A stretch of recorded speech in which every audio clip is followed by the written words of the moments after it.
Biz bugün bura İmam Hüseyin əleyhissalam və Yar-ı Ənsarının, onun balalarının, qardaşlarının, ümumən Kərbəla şəhidlərinin 7 mərasiminə toplaşmışıq.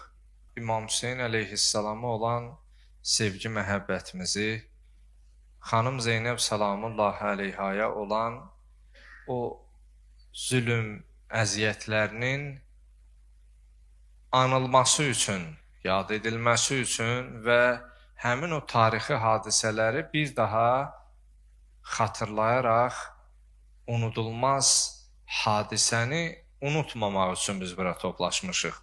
Ali İmran surəsinin 169-cu ayəsi. Sanki Kərbəla şəhidlərinin mücəssəməsi olaraq Allah cümlə şəhidlərimizə rəhmət eləsin.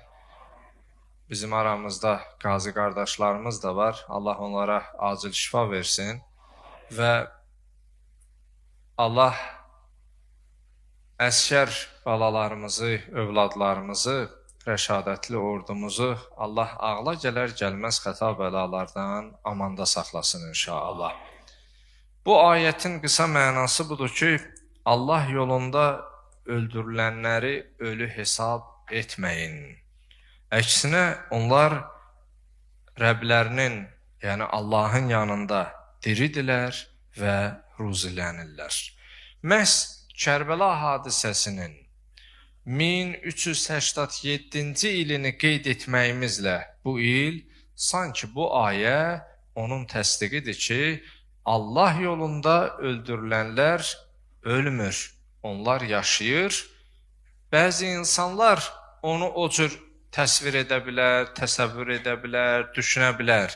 Amma Kərbəla məktəbi bugün də yaşayır, sabah da yaşayacaq, ta qiyamətə qədər Peyğəmbər Salavatullahın kəlamı var. Buyurur ki, övladım İmam Hüseynin qətli ilə möminlərin qəlbində elə bir hərarət var ki, lə tabrudu ilə yevmil qiyamə. Qiyamət gününə qədər o sönməz.